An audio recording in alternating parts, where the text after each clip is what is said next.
त्रिभुजों में समकोण त्रिभुज का एक विशेष महत्व है।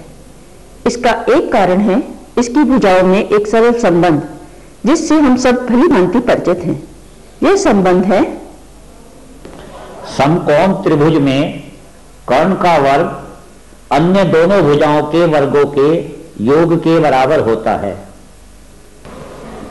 यह संबंध पाइथागोरस थ्योरम के नाम से जाना जाता है। भला क्यों? धारणा है कि ग्रीक गणितज्ञ पाइथागोरस ने इसका ज्ञान सबसे पहले विश्व को दिया था, पर इसमें भी कितना सत्य है, जरा इतिहास के पन्ने पलटे। दीर्घ चतुरस्त्रास्य क्षणया रज्जु पार्श्वमानी तिर्यंगमानी च यत् पृथक भूते कुरुतस्तदुभयं करोति। अर्थात किसी आयत के विकर्ण पर बनाए गए वर्ग का क्षेत्रफल उसकी संलग्न भुजाओं पर बनाए गए वर्गों के क्षेत्रफल के योग के बराबर होता है।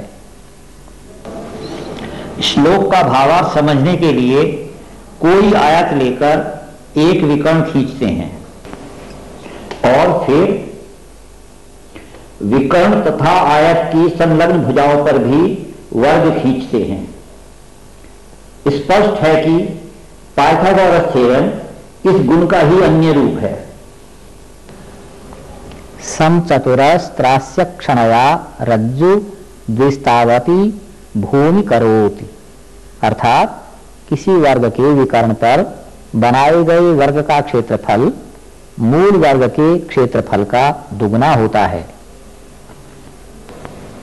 भारतीय गणितज्ञ बोधायन ने यह सूत्र लगभग 800 ईस्वी पूर्व अपने ग्रंथ बोधायन शुल्ब सूत्र में दिए थे, जबकि पाइथागोरस प्रमेय लगभग 550 ईस्वी पूर्व की है। यानी बोधायन के ये सूत्र पाइथागोरस से लगभग 250 वर्ष पूर्व के हैं। इस प्रकार एक बात तो स्पष्ट हो जाती है कि समकोण त्रिभुज की भुजाओं में यह संबंध बड़ा ही महत्वपूर्ण व उपयोगी था और आज भी है। भारत में ही नहीं बल्कि कई अन्य देशों में भी लोगों को इस तथ्य का ज्ञान पाइथागोरस से बहुत पहले का था। इस तथ्य के महत्वपूर्ण होने का अंदाजा इस बात से भी लगाया जा सकता है कि देश विदेश के गणितज्ञों ने इसमें बढ़ चढ़कर रुचि ली और आज तक लगभग 350 से भी अधिक प्रूफ दे डाले, जिनमें से कुछ आप प्रयोग में भी लाते हैं। यह है समकोण बनाने वाली भुजाओं में से एक पर बना वर्ग और यह है दूसरा वर्ग, जिसे हमने एक विशेष विधि द्वारा 4 बराबर भागों में बांटा है। अब इन दोनों वर्गों से हम ये कर्ण पर बना वर्ग भरते हैं।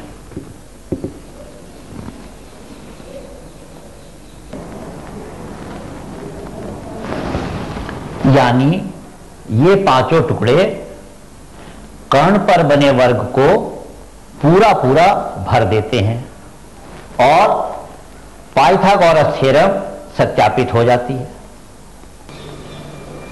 इसी तरह क्षेत्रफल पर आधारित एक यह विधि और दूसरी यह विधि बहुत ही प्रचलित हैं।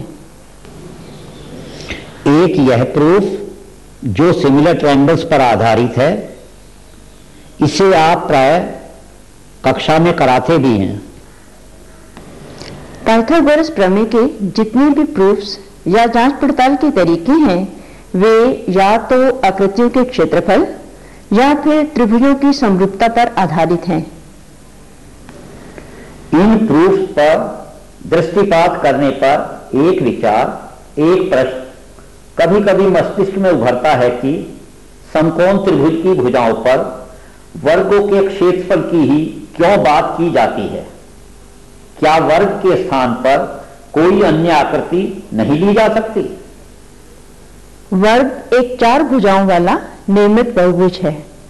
इसके स्थान पर हम 3 भुजाओं वाला नियमित बहुभुज यानी समबाहु त्रिभुज लेकर देखते हैं और इस बात की पुष्टि करते हैं। समकोण त्रिभुज की भुजाओं पर वर्गों के स्थान पर समबाहु त्रिभुज बनाए गए हैं। हमें देखना है कि क्या एरिया 1 बराबर है